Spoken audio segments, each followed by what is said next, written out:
Everyone welcome to my channel. ಇವತ್ತು ನಾನು ಆಫೀಸ್ಗೆ ಈ ಡ್ರೆಸ್ ಹಾಕ್ಕೊಂಡು ಹೋಗಿದ್ದೆ. ನಾನು ಮೋಸ್ಟ್ ಆಫ್ ಟೈಮ್ಸ್ ನನಗೆ ಈ ಥರ ಫಾರ್ಮಲ್ಸ್ ಫ್ರಾಕ್ಸು ಒಟ್ಟು ಫಾರ್ಮಲ್ ಬ್ಲೇಸರ್ಸ್ ಏನಿದ್ರು ಫಾರ್ಮಲ್ ಶರ್ಟ್ಸ್ ಈ ಥರ ಹಾಕ್ಕೊಳ್ಳೋದೇ ಇಷ್ಟ ಆಗುತ್ತೆ. ಇದು ಸಹಿತ ಒಂದು ಫಾರ್ಮಲ್ ಫ್ರಾಕ್ ಇದು. ಬಟ್ ಇದು ಆ್ಯಕ್ಚುಲಿ ಕ್ಯಾಮ್ರಾದಲ್ಲಿ ಕಾಣೋಕ್ಕಿಂತ ಅದು ರಿಯಲಾಗಿ ತುಂಬ ಅಂದರೆ ತುಂಬ ಎಲೆಗೆಂಟಾಗಿ ಕಾಣುತ್ತೆ. ಆಮೇಲೆ ನಾನು ಫ್ರೆಶ್ ಅಪ್ ಆಗಿಬಿಟ್ಟು ಕಣ್ಣಲ್ಲಿರೋ ಕಾಜಲೆಲ್ಲ ರಿಮೂವ್ ಮಾಡ್ತಾಯಿದ್ದೆ. ಬಿಕಾಸ್ ನಾನು ಕಾಜಲ್ ಸ್ವಲ್ಪ ಥಿಕ್ ಬೋಲ್ಡ್ ಐ ಲುಕ್ ಅಂದರೆ ನಂಗೆ ತುಂಬ ಇಷ್ಟ. ನಾನು ಥಿಕ್ ಕಾಜಲೇ ಹಾಕೋದು ಡೈಲಿ. ಅದನ್ನೆಲ್ಲ ರಿಮೂವ್ ಮಾಡಿಬಿಟ್ಟು ನಾನು ಐಸ್ ಕ್ಯೂಬ್ ರಬ್ ಮಾಡ್ತಾಯಿದ್ದೆ.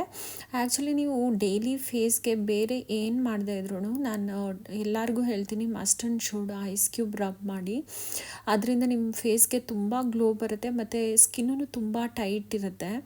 ನನಗೆಲ್ಲರೂ ತುಂಬ ಸಲ ಒಂದೊಂದು ಕೇಳ್ತಾರೆ, ನಿಮ್ಮದು ಫೇಸ್ ಹೆಂಗೆ ಇಷ್ಟೊಂದು ಗ್ಲೋ ಆಗುತ್ತೆ ಅಂತ. ನಾನು ಆ್ಯಕ್ಚುಲಿ ಡೈಲಿ ಮಿನಿಮಮ್ 3 ಟೈಮ್ಸ್ ಅಂತೂ ನಾನು ಈ ಥರ ಐಸ್ ಕ್ಯೂಬ್ ನೀಟಾಗೆ ಫುಲ್ ಫೇಸ್ ರಬ್ ಮಾಡ್ತೀನಿ. ನಾನು ಆಫೀಸಿಂದ ಬಂದ ತಕ್ಷಣ ಈ ಥರ ಮಾಡಿದರೆ ನನಗೆ ತುಂಬ ರಿಲ್ಯಾಕ್ಸ್ ಅನಿಸ್ತಾ ಇರುತ್ತೆ. ನಿಮಗೆ ಬ್ಲಿಂಕಿಟ್ಟಲ್ಲೇ ಬೇಕಾದರೆ ನೀವು ಆರ್ಡರ್ ಮಾಡ್ಕೋಬೋದು. ಇದು ಇಲ್ಲಿ ತೋರಿಸ್ತಾ ಇದ್ದೀನಲ್ಲ ಇದನ್ನು. ನಾನು ಆ್ಯಕ್ಚುಲಿ ಇದನ್ನು ಅಮೆಝಾನಿಂದ ಆರ್ಡರ್ ಮಾಡಿ ತೊಗೊಂಡಿದ್ದೆ. ನನಗೆ 2 in 1 ಅಂತ 2 ಸಿಕ್ಕಿತ್ತು ಆ್ಯಕ್ಚುಲಿ. ಅದರಲ್ಲಿ ನಾನು ಒಂದು ಅಮ್ಮಂಗೇನೋ ಕೊಟ್ಟೆ, ಇನ್ನೊಂದು ನಾನು ಯೂಸ್ ಮಾಡ್ತಾಯಿದ್ದೀನಿ. ಸೊ ಅದಾದಮೇಲೆ ಐಸ್ ಕ್ಯೂಬ್ ಎಲ್ಲ ರಬ್ ಮಾಡಿದ್ಮೇಲೆ ಕಾಫಿ ಕುಡಿಯೋಣ ಅಂತ ಅಂದ್ಕೊಂಡು ಕಿಚನಿಗೆ ಬಂದೆ. ನನಗೆ ಆ್ಯಕ್ಚುಲಿ ಫಸ್ಟು ಕಾಫಿ ಕುಡಿದ್ರೆ ಮೈಂಡ್ ಫ್ರೆಶ್ ಆಗಿಬಿಡುತ್ತೆ. ಆಫೀಸಿಂದ ಬಂದ ತಕ್ಷಣ ಮೋಸ್ಟ್ ಆಫ್ ಟೈಮ್ಸ್ ನಾನು ಫಸ್ಟ್ ಮಾಡೋ ಕೆಲಸನೇ ಕಾಫಿ ಕುಡಿಯೋದು. ಕಾಫಿ ಕುಡಿದ್ಬಿಟ್ಟು ಇಮ್ಮಿಡಿಯೇಟಾಗಿ ಊಟ ಮಾಡ್ತೀನಿ ನಾನು. ಬಟ್ ಇವತ್ತು ಅಷ್ಟೊಂದೇನೂ ಹಸಿವಾಗ್ತಾ ಇರಲಿಲ್ಲ. ನಾನು ಅದಕ್ಕೆ ಅಂದ್ಕೊಂಡೆ ಸ್ವಲ್ಪ ಕಾಫಿ ಕುಡ್ದು ಬೇರೆ ಏನಾದರೂ ಕೆಲಸ ಎಲ್ಲ ಮಾಡ್ಕೊಂಡು ಆಮೇಲೆ ಊಟ ಮಾಡೋಣ ಅಂತ. ನನಗೆ ಇವತ್ತು ಅನ್ನಿಸ್ತಾ ಇತ್ತು, ಇವತ್ತು ಸ್ವಲ್ಪ ರಿಲ್ಯಾಕ್ಸ್ಡ್ ಆಗಿರಬೇಕು, ಎಲ್ಲೋ ಆಚೆ ಹೋಗಬಾರ್ದು, ಏನು ಮಾಡೋದು ಬೇಡ, ಸ್ವಲ್ಪ ಮನೇಲೇ ರೆಸ್ಟ್ ತೊಗೊಳ್ಳೋಣ ಅಂತ ಅನ್ಕೋತಾ ಇದ್ದೆ. ಆದರೆ ಮನೇಲೂ ತುಂಬ ಕೆಲಸ ಇತ್ತು ಇವತ್ತು.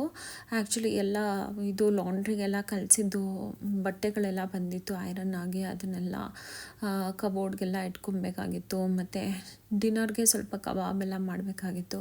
ಕಿಚನ್ ನಮ್ಮ ಮನೆಗೆ ಬಂದಿದ್ದ ತಕ್ಷಣ ಇವಂತೂ ಅದು ಕ್ಲೀನ್ ಇದ್ರೂ ಒಂದ್ಸಲ ಸ್ಲ್ಯಾಬೆಲ್ಲ ನನಗೆ ಒಂದ್ಸಲ ಒರೆಸ್ಕೊಂಡ್ರೆ ಮನಸ್ಸಿಗೆ ತುಂಬ ಸಮಾಧಾನ ಆಗುತ್ತೆ.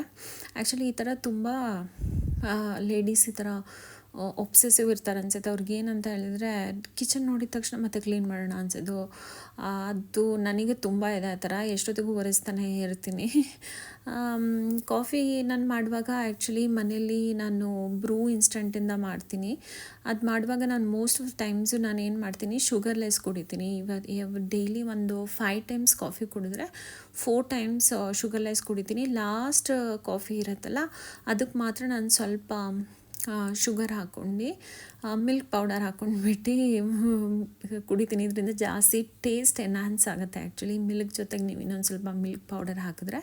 But if you are very diet conscious ಅಂದರೆ ಅದನ್ನೆಲ್ಲ ಹಾಕ್ಕೊಳ್ಳೋಕೆ ಹೋಗಬೇಡಿ. ಬಿಕಾಸ್ ನಾನು ಅನ್ಕೊತೀನಿ ಇದು ಲಾಸ್ಟ್ ಕಾಫಿ ಅಲ್ವಾ ಈ ಡೇದು. ಸೊ ನನ್ನ ಟೇಸ್ಟ್ ಬಡ್ಗೆ ಒಂಥರ ಹ್ಯಾಪಿನೆಸ್ ಕೊಡಬೇಕಂತ ನಾನು ಈ ಥರ ಮಾಡ್ತೀನಿ.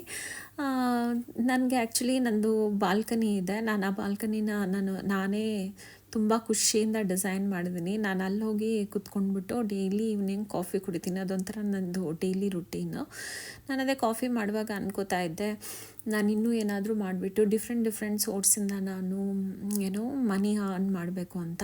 ಆ್ಯಕ್ಚುಲಿ ಎಲ್ಲ ಲೇಡೀಸ್ಗೂ they should be very independent. ಏನೇ ಆಗಲಿ ಅವರು ಹೌಸ್ ವೈಫ್ ಆಗಿರಲಿ ಇಲ್ಲ ವರ್ಕಿಂಗ್ ವುಮನ್ ಆಗಿರಲಿ, ಇವಾಗಂತೂ ತುಂಬ ವೇಸ್ ಆಫ್ ಅರ್ನಿಂಗ್ ಇದೆ. ಮನೇಲಿ ಕೂತ್ಕೊಂಡು you can earn many things. So ಅದಕ್ಕೆ ಅಂದ್ಕೊತೀನಿ, ತುಂಬ ಜಾಸ್ತಿ ಅಲ್ಲದೆ ಇದ್ರೂ ಸ್ವಲ್ಪ ಅಮೌಂಟ್ ಆದರೂ ನಾವು ಇಂಡಿಪೆಂಡೆಂಟಾಗಿ ಅರ್ನ್ ಮಾಡ್ತಿದ್ರೆ it gives lot of confidence. ನಾವೇನು ತೊಗೋಬೇಕು ಅಂತ ಹೇಳಿದ್ರು ನಾವು ನಮ್ಮ ದುಡ್ಡಿಂದ ತೊಗೊಬೋದು. ಮತ್ತು ನಮಗೇನೆ ಏನೋ ಒಂಥರ ತುಂಬ ಕಾನ್ಫಿಡೆನ್ಸ್ ಇರುತ್ತೆ.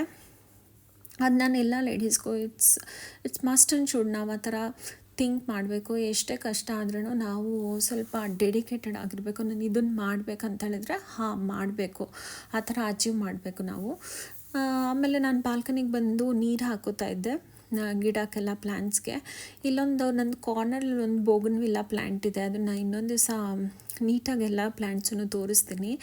ಅದು ಆ್ಯಕ್ಚುಲಿ ನಮ್ಮ ಹಸ್ಬೆಂಡು ನನ್ನ ಹತ್ರ ಬೆಟ್ ಮಾಡಿದರು, ನೀನು ಈ ಪ್ಲ್ಯಾಂಟಿಗೆ ಏನೇ ಮಾಡಿದ್ರು ಅದು ಈ ಜನ್ಮದಲ್ಲಂತೂ ಫ್ಲವರ್ ಬರಲ್ಲ ನಿಂಗೆ ಅಂತ.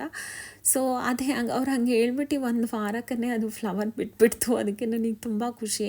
ಆ ಪ್ಲ್ಯಾಂಟಿಗೆ ಆ್ಯಕ್ಚುಲಿ ನಾನೊಂದು ಹೆಸರಿಟ್ಟಿದ್ದೀನಿ. ಅವಳ ಹತ್ರ ನಾನು ಡೈಲಿ ಮಾತಾಡ್ತೀನಿ ಪ್ಲ್ಯಾಂಟ್ ಹತ್ರ. Actually don't think that it's funny ಅಂತ. ಬಟ್ ಆ ಥರ ಮಾತಾಡಿ ಎಲ್ಲ ಮಾಡಿದ್ಮೇಲೆ ಆ ಗಿಡ ನಿಜವಾಗ್ಲೂ ಹೂವು ಬಿಟ್ಟಿದ್ದು. ಇದು ನಂದು ಬಾಲ್ಕನಿ. ಆ್ಯಕ್ಚುಲಿ ಬಾಲ್ಕನಿ ನಾನು ಇದೇ ಥರ ಇರಬೇಕಂತ ಹೇಳಿಬಿಟ್ಟು ನಂದು ಇಂಟೀರಿಯರ್ ಡಿಸೈನರ್ಸ್ ಹತ್ರ ನಾನು ಡಿಸೈನ್ ಮಾಡ್ಕೊಂಡಿದ್ದು. ಅದಕ್ಕೆ ನನಗೆ ಈ ಬಾಲ್ಕನಿ ಕಂಡ್ರೆ ತುಂಬ ಇಷ್ಟ. ಯಾಕಂದರೆ ಇದು ನನ್ನ ಡಿಸೈನು. ಆಮೇಲೆ ಈ ಪ್ಲ್ಯಾನ್ಸ್ ಎಲ್ಲ ನಾನು ಚಿಕ್ಕ ಚಿಕ್ಕ ಪ್ಲ್ಯಾನ್ಸ್ ಇಟ್ಕೊಂಡಿದ್ದೀನಿ. ಬಿಕಾಸ್ ಬಾಲ್ಕನಿ ಬಂದು ತುಂಬಾ ಚಿಕ್ಕದಿರತ್ತಲ್ವ ಎಲ್ಲರ ಮನೆಯಲ್ಲೂ. ಅದರಲ್ಲಿ ನಾವು ತುಂಬ ದೊಡ್ಡ ದೊಡ್ಡ ಪ್ಲ್ಯಾಂಟ್ಸ್ ಇಟ್ಬಿಟ್ರೆ ತುಂಬ ಬುಷಿಯಾಗಿ ಕಾಣುತ್ತೆ. ಅದಕ್ಕೆ ನಾನು ಚಿಕ್ಕ ಚಿಕ್ಕ ಪಾಟಲ್ಲಿ ಸಣ್ಣ ಸಣ್ಣದು ಪ್ಲ್ಯಾಂಟ್ಸ್ ಇಟ್ಟಿದ್ದೀನಿ. ಒಂದು ಕಾರ್ನರ್ಸಲ್ಲಿ ಮಾತ್ರ ಸ್ವಲ್ಪ ದೊಡ್ಡ ದೊಡ್ಡ ಪ್ಲ್ಯಾಂಟ್ಸ್ ಇಟ್ಟಿರೋದು. ಅದಾದಮೇಲೆ ನಾನು ಇವತ್ತು ಕಬಾಬ್ ಮಾಡಬೇಕು ಅಂತ ಕಬಾಬ್ ಮಾಡಿದೆ. ಕಬಾಬ್ ಮಾಡಿಬಿಟ್ಟು ತಿಂದ್ಬಿಟ್ಟು ಐ ಹೋಪ್ ನಿಮಗೆಲ್ಲ ಈ ವಿಡಿಯೋ ಇಷ್ಟ ಆಗಿದೆ ಅಂತ ಅಂದ್ಕೊತೀನಿ. ಇಷ್ಟ ಆಗಿದ್ದರೆ ಲೈಕ್ ಮತ್ತು ಶೇರ್ ಮಾಡಿ, ಸಬ್ಸ್ಕ್ರೈಬ್ ಮಾಡಿ. ಮತ್ತು ನಿಮ್ಮ ಫ್ರೆಂಡ್ಸ್ ಯಾರ್ಯಾರು ಇದ್ದಾರೆ ಅವ್ರಿಗೂ ಸಹಿತ ನಂದು ಈ ವಿಡಿಯೋಸನ್ನು ಕಳಿಸಿ. You ask them also to subscribe to my channel. ನಾನು ಕಾಫಿ ಮಾಡಿದ್ದು ಚೆನ್ನಾಗಿದೆಯಾ ಅಂತ ಒಂದು ಸಲ ನನಗೆ ಕಾಮೆಂಟ್ ಮಾಡಿ ಹೇಳಿ. ಓಕೆ, ಬಾಯ್ ಬಾಯ್.